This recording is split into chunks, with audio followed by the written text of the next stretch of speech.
ایمان پلورونکي 950 برخه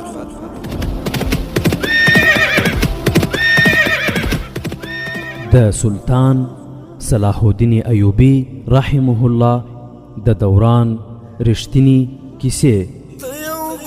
صلاح الدین پر دغه مکارا پیدا کړه، ته یو بل صلاح الدین پر دغه مکارا پیدا کړه. الحمد لله وكفى والصلاة والسلام على رسوله المصطفى. اما بعد، محترم مسلمانان ورونو، زموږ او تاسو کیسه تر دې ځای پورې را رسېدلې وه چې علي بن سفیان رحمه الله کوم ساتونکی زخمی چې راوستلی و قاهرې ته، هغه تر درملنې لاندې و او یوه شپه د ځینو کسانو لخوا څخه وتښتول شو. خو معلومات علي بن سفیان او نورو کسانو ته هم نه و چې هغه زخمی د زخمی خور او هغه جراح کومې خواته وتښتېدل. او علي بن سفیان هم خپلو پلټنو ته دوام ورکړی و او په همدې پلټنه باندې لګیا و. او هلته بیا سلطان صلاح الدین ایوبی رحمه الله شوبک ته رسېدلی و او په شوبک کې ورونو اوس به راسو د علي بن سفیان پلټنې ته ستر کومه ځای رسوي. ورونو د تیرې برخې په پای کې موږ او تاسې واورېدل چې علي بن سفیان ته یوه لاره پاتې وه چې د زخمي په کلي باندې له کومه ځای چې د هغه خور راوستل سوی وه حمله وکړای شي، خو هغه کلی له دې ځایه ډېر لرې و. ورونو څوکیدار بیرته راغی، ویې ویل جراح په کور کې نسته. علي بن سفیان د هغه کور ته ورغی. ملازم یې وویل چې جراح د شپې ناوخته له یوې نجلۍ سره وتلی و، بیا بیرته رانغی. د نجلۍ په باب د جراح نوکر وویل چې تر دې دمخه هم ورسره راغلی وه او دواړه تر ډېره وخته دننه ناست وو. د علي بن سفیان باور راغی چې جراح هم د زخمي په تښتولو کې شریک دی او دا د نجلۍ د ښکلا کمال دی. علي بن سفیان د خپلې ادارې مامورین راوغوښتل او هغوی ته یې د زخمي د تښتولو په باب باندې وویل. هغوی ټول یوې او بلې خواته خپاره شول. په یوه ځای کې د ډېرو اسونو د سمانو نښې ولیدې. د شاوخوا اوسېدونکو 3-4 کسانو وویل چې د شپې د ډېرو اسونو د ځغاستې غږونه اورېدلي دي. خو ورونو د استخباراتو مامورین د اسونو د سمانو په تحقیق پسې له ښاره ووتل، خو مخکې تلل بېکاره و. د شپې د ځغاستونکو اسونو د سمانو په تحقیق پسې د ورځې تلل بېکاره و. هغوی ته همدومره پته ولګېده چې تښتونکي دې لوري ته تللي دي. د علي بن سفیان لپاره یوازې دا کار پاتې و چې د مصر سرپرست امیر تقیالدین ته اطلاع ورکړي چې د چرسیانو د ډلې زخمي د هغه ملګرو تښتولی دی. له هغه سره دا فکر هم پیدا سو چې زخمي چې کومې د راز خبرې کړې وې هغه هم بې بنسټه وې او هغه د خپل ځان خلاصولو او د تېښتې د وخت موندلو لپاره دا کار کړی و. هغه زخمي سلطان صلاح الدین ایوبي او بیا علي بن سفیان هم غولولی و. ورونو اوس به له علي بن سفیان څخه د زخمي په لور ورسو چې هغه کومې خواته تښتولی. نیمه ورځ تېره سوې وه چې علي بن سفیان تقیالدین ته د خبر ورکولو لپاره ورغی. هغه مهال د هغه زخمي بندي چې د پورته کېدلو توان هم نه لرل له قاهرې نه لرې یو ویجاړ ځای ته رسول سوی و، خو هغه ژوندی نه و. د جراح لاس او پښې تړلي وو او هغه په یو آس باندې د بېروحه څیز په څېر باندې پروت و. د هغه پښې د آس پر شا یوې خواته، خو تنه او سر یې بلې خواته ځوړند و. ټوله شپه یې هغه په همدې حالت کې وړی و. د سهار خړه لا رڼه شوې نه وه چې کله اسونه ودرول سول د جراح پر سترګو پټۍ وتړل شوې. هغه د پټۍ تړونکی سړی ونه لیدی سو ځکه چې سر یې ځوړند و. له پټۍ تړلو وروسته یې پښې پرانیستل سوې او هغه په آس باندې کېناوه. د جراح لاسونه تړلي وو. شاته یو سړی پر آس باندې سپور سو او اسونه تر لږ ارام وروسته بیا روان سول. هغه ته همدومره معلومه سوې وه چې یو څو نور اسونه ورپسې را روان دي او سپاره یې په کرار کرار خبرې اترې کوي. اسونه روان وو او لمر راپورته کېده. بیا جراح احساس کړه چې اسونه په لوړه خیږي. په لږه لږه فاصله کې ښي او کیڼ لوري ته ګرځي را ګرځي او بیا مخ په ښکته ځي.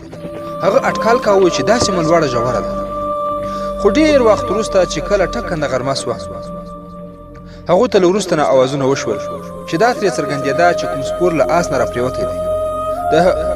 د هغه آس هم ودرول سو او شاته وګرځول سو. په کوم آس باندې چې جراح ناست و هغه بیا د پخوا په شان غږونه واورېدل. پورته یې کړئ، سیوري ته یې یوسئ، بېهوشه شوی دی. او خدایه، له ده نه خو وینې بهیږي. دا یا د شارجه ترهېدلی غږ واورېده. د جراح سترګې او لاسونه پرانیزي او وروسته جراح دا غږ هم واورېده.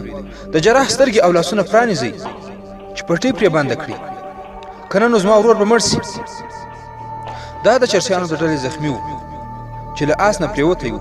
ټوله شپه د آس د سپرلۍ او ځغاستې له امله د ګېډې زخم خلاص سوی و او له زخم نه یې هم وینه روانه وه. هغه دا درد زغمه، خو وینه یې روانه وه. په آخر کې چې هغه ځای ته راورسېدل، وینه ترې نوره هم زیاته وبهېده چې بېهوشه سو او له آس نه راپرېوت. خو ورونو، هغه یې پورته او د یو کمرو سیوري ته یې ویوړ.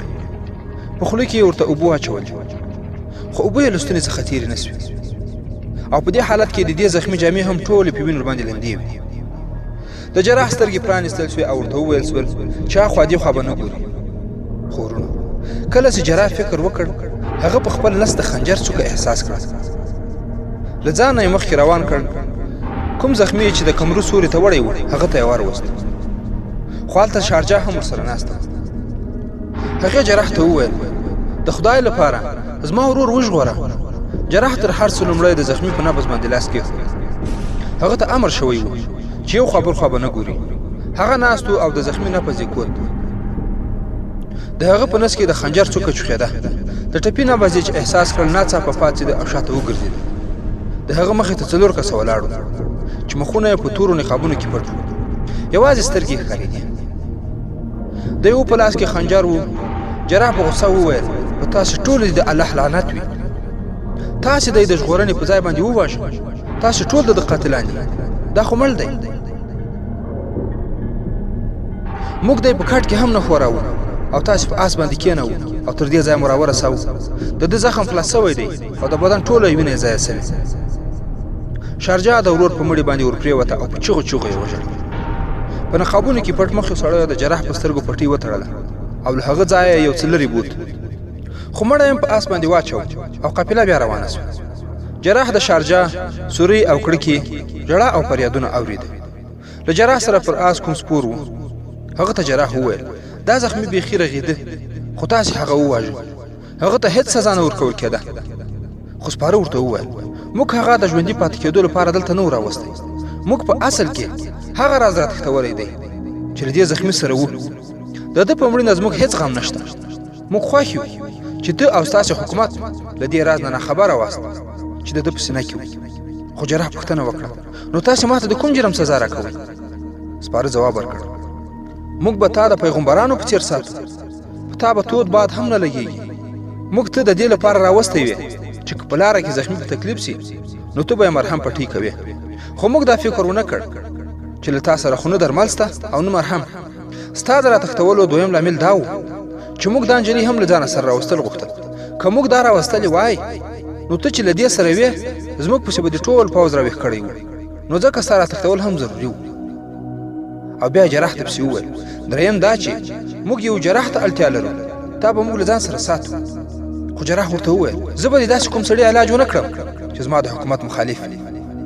تاسې ټول د فاطمیانو، صلیبیانو او سوډانیانو دوستان یاست او د هغوی په اشاره د اسلامي حکومت پر خلاف ورانکاري کوئ. زه به له تاسې سره هېڅ مرسته ونه کړای شم. خو سپاره ورته وویل، بیا خو به ته ووژل سې. جراح وویل، مرګ به زما لپاره غوره وي. سپاره په دې حالت کې ځواب ورکړ چې بیا خو به موږ له تا سره هماغه رویه کوو چې ستا لپاره بښنه وي. بیا به ته زموږ هر امر منې. خو زه درته وایم چې د بدې رویې نوبت به نه راځي. تا د سلطان صلاح الدین ایوبي بادشاهي لیدلې ده. زموږ بادشاهي هم وګوره. نو په خپله به ووایه چې زه همدلته اوسېږم. دا خو جنت دی. که تا زموږ له جنت نه انکار وکړ، بیا به درته خپل جهنم وښیي. خو ورونو، د جراح او د دغه نقاب پوښ ترمنځ دا خبرې اترې روانې وې او اسونه هم روان وو. د جراح په سترګو باندې پټۍ تړلې وې. د پټۍ په تیاري کې د خپلې راتلونکي د لیدو کوښښ کاوه. د تېښتې په پلانونو یې هم سوچ کاوه. بیا به یې د شارجه فکر په مغزو کې ګرځېده. خو هغه به چې فکر وکړ چې دا نجلۍ هم د دې ډلې ملګرې ده، نو ناهیلی به سو چې له هغه سره به هېڅ مرسته هم ونه کړای شي. خیر، د هغوی سفر دومره اوږد نه و، خو د سرحدي ټولیو او د هغوی د ګزمو له ویرې د مجرمانو دغه قافله بې لارې په یو پټه لار روانه وه او ډېره لیرې راتاو سوه. له ماښام وروسته هم روان و او شپه تېرېده. د نیمې شپې نه لږ د مخه دغه کاروان ودرېد. جراح یې له آس نه راکوز کړ او لاسونه یې پرانیستل. څرنګه چې تیاره وه نو ځکه یې د هغه له سترګو پټۍ هم لرې کړې. هغه ته د خوراک لپاره هم څه ورکړل شول، اوبه یې هم پرې وڅښلې او تر دې وروسته یې پرې لاسونه او پښې بیا وتړل او د ویده کېدلو لپاره یې ورته وویل شول چې ویده سه. خو سپاره هم ستړي شوي وو. هغوی د 2 نیمو شپو راسې ویښ وغځېدل او ویده شول. خورونو له آسونو یې ځینونه هم لرې کړل او لږ لرې یې وتړل. د جراح د تېښتې هېڅ امکان نه و. هغه تړلی ویده شو. لږه شېبه وروسته یې سترګې وغړېدې. پوه شو چې د روانېدو لپاره یې راویښوي. خو چا د هغه د پښو رسۍ پرانیستلې. هغه غلی پروت و، مرګ ته هم تیار و. د هغه دا هیله وه چې هغوی به یې وژني او غورځوي به. خو د پښو د رسۍ له پرانیستلو وروسته چې د جراح لاسونه پرانیستل شول نو پرانیستونکي د جراح په غوږ کې وویل ما په 2 آسونو باندې ځینونه تړلي دي، غلی زما پسې راځه، زه له تا سره ځم. هغوی د بېهوښۍ په خوب ویده دي. وروڼه دا د شارجا غږ و چې په نیمه شپه کې جراح ته راغلی و. جراح په کراره پورته سو او په شارجا پسې روان سو. په شګو کې د مزل په وخت کې د پښو غږ نه پورته کېږي. 2 قدمه وړاندې 2 آسونه ولاړ وو. پر یو آس شارجا سپره سوه او په بل باندې جراح سپر سو. شارجا وویل څنګه ته پر آس ښي او کیڼ لوري ته په ګرځولو خو پوهېږې؟ جراح له ځواب ورکولو پرته آس ته پونده ورکړه.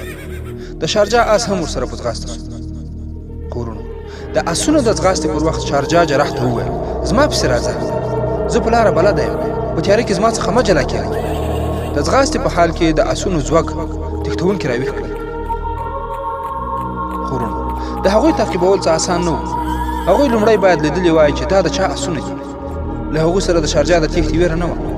په دې څېړنه کې یو څه وخت تېر سو چې هغوی څوک وو او څه وخت وروسته به هغوی ته معلومه سوي وي چې شارجا او جراح وتښتېدل. بیا به هغوی آسونه زین کول. خورونو په دغه فکرو او په دغو کارونو کې به دومره وخت لګېدلی و چې په دومره موده کې تښتېدونکي 2 یا 2.5 میله وړاندې تللي وو. شارجا او جراح بیا شاته کتل. د اوازونو د اورېدو کوښښ یې هم کاوه. د هغوی باور راغی چې څوک ورپسې نه راځي. هغوی لا تر دې دمه د آسونو د ورکولو خطره پر سر اخیستلی نه سول، نو ځکه هماغسې په چرګمو روان وو. بالاخره داسې ځای ته ورسېدل چې آسونه په خپله ورو سول، خو هغوی ډېر لرې تللي وو. ورونو جراح شارجا ته وویل دلته به خامخا کوم ځای کې د سرحدي ګزمې سپاهیان وي. خو هغه ته پته نه وه چې کوم ځای به. شارجا ته هم څه پته نه وه. هغې جراح ته وویل چې هغوی د ګزمه سپاهیانو له ویرې په لرې او شاړه لارو تللي دي. که نه نو د هغې کلی لرې نه و. هغې جراح ته ډاډ ورکړ چې قاهرې ته په صحیح لار روان وي. هلته بیا په قاهره کې علي بن سفیان د دوی په تپو تلاش کې و چې په څه ډول باندې زخمي جراح او هغه تښتېدلې نجلۍ پیدا کړي. سبا ورځ به د غرمې مهال و چې علي بن سفیان د مصر د سرپرست امیر تقي الدین سره ناست و. تقي الدین ویل زه په دې حیران نه یم چې ستاسې په څېر ازمیل شوی حاکم دا غلطي کړې چې یوې شکمنې نجلۍ ته مو له مجرم زخمي سره د اوسېدو اجازه ورکړې او 4 شکمن کسان مو زخمي ته وروستلي. زه په دې حیران یم چې دا ډله دومره منظمه او زړوره ده چې زخمي یې وتښتاوه، پیردار یې وواژه او بیا د زخمي مجرم په بستره کې واچوه. دا یو منظم پروګرام او ترتیب و. علي بن سفیان وویل زه ګمان کوم چې دغه کار جراح او نجلۍ په اسانه کړی دی. په دې کار کې هم زموږ د قوم د همدغه کمزوري اغېز څرګندېږي. سلطان صلاح الدین ایوبي تل له امله خفه وي او وایي چې د دولت او ښځو نشه به اسلامي امت ډوب کړي. جراح خو ما نیک عمله انسان ګاڼه، خو یوې نجلۍ هغه ړوند کړ. په هر حال د زخمي بندي د کلي پته معلومه ده. ما ورپسې یو ټولۍ عسکر لېږلي. ورونو په دغه حالت کې د سلطان صلاح الدین ایوبي ورور تقي الدین چې په مصر کې اوس ټول قدرت د ده تر لاس لاندې و پوښتنه وکړه په سویل لویدیځو سیمو کې چې زموږ بندي د کومو کنډرو یادونه کړې وه د هغې په باب تاسې څه کول غواړئ؟ علي بن سفیان ځواب ورکړ زه ګمان کوم چې هغه دروغ ویلي وي. هغه د خپل خلاصون لپاره دغه بې بنسټه کیسه جوړه کړې وه، خو بیا به هم استخبارات د هغې سیمې په باب باندې معلومات راټول کړي. هغوی لا په دغه مسله خبرې کولې چې په دروازه کې ولاړ پیردار راغی او داسې خبرې راوړ چې هغوی دواړه یې حیران کړل. هغوی یو بل ته وکتل، داسې ښکارېدل لکه هغوی چې له خبرو معذور وي.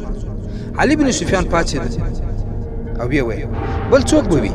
بهر لاړ، په هغه پسې تقي الدین هم ورغی، خو هغه بل څوک نه، د هماغوی خپل جراح یې مخې ته ولاړ و. او د زخمی بندي خور هم ورسره وه. د هغوی اسونه ډیر ستمېدل. د جراح او شارجه سرونه او مخونه له دوړو او ګردونو ډک وو. شونډې یې وچې او خولې یې وازې پاتې وې. علي بن سفیان ترې لږ په غوسه باندې پوښتنه وکړه، بندي مو چیرې پرېښود؟ جراح ورته په لاس اشاره وکړه چې موږ لږ آرام کولو ته پرېږدي. دواړه یې دننه بوتلل. د هغوی لپاره یې اوبه او خواړه راوړل. جراح ورته په تفصیل سره وویل چې څه ډول وتښتول شول. په سفر کې زخمی بندي مړ شو. هغه ته هیڅ پته نه وه چې زخمی بندي راتښتول شوی دی. سبا د ورځې ورته د سفر په حال کې پته ولګېده چې کله زخمی له آس نه راپرېوت او د زخم د خلاصېدو له امله مړ شو. جراح چې څه ډول شارجه آزاد کړ او له هغه سره راوتښتېده، هغه یې هم ورته په تفصیل سره وویل. شارجه هم خپلې خبرې وکړې. نو علي بن سفیان وپوهېده چې دا یوه بېدیانه نجلۍ ده، کلک او زړوره هم ده او دا دومره چالاکه نه وه څومره چې فکر کېده. هغې وویل چې د خپل ورور په اسره او د هماغه په خاطر ژوندی وه. هغه د ورور د ژوند په خاطر مرګ ته هم تیاره وه. جراح چې په څومره اخلاص د هغې د ورور علاج وکړ، له هغه څخه دومره اغېزمنه شوه چې د هغه جراح مریده شوه. او نجلۍ پسې وویل ما ته جراح ملایکه ښکارېده. په لومړۍ ورځ چې له هغې سره کوم څلور سړي راغلي وو، دې نجلۍ ورته وویل چې هغه زموږ هېڅ نه کېدل. هغوی زموږ د تره او ترور زامن نه وو. هغوی د هغې ډلې سړي وو. صلاح الدین ایوبي او د هغه لوړپوړي چارواکي وژل غواړي. کله چې د علي بن سفیان سړي د شارجه کلي ته ورغلي وو، هغه مهال دا څلور سړي په کلي کې ورونو. دا کیسه هم له هغه ځایه راشوره وه. مخکې له دې چې شارجه مصر ته راولي، د علي بن سفیان کسان چې هغه کلي ته ورغلي وو، نو دغه څلور کسان یې هغلته لیدلي وو. نو هغوی ته معلومه سوه چې د شارجه ورور زخمي سوی دی او نیول سوی. هغوی ورسره په دې نیت را روان سول چې زخمي به راتښتوي. له هغوی سره دا ویره وه چې له زخمي سره کوم راز دی هغه رسوا نه سي. او هغوی ته دا هم څرګنده وه چې زخمي چیرې او په څه کار کې نیول سوی دی. د شارجه له وینا سره سم د هغې هم دا اراده وه چې خپل لور به راتښتوي. هغې چې له ورور سره د پاتې کېدلو کومه هیله کړې وه، له هغې نه یې دوه موخې وې. یوه یې دا چې د خپل لور خدمت او پالنه به کوي، او بله دا چې که وخت په لاس ورغی نو خپل لور به تښتوي.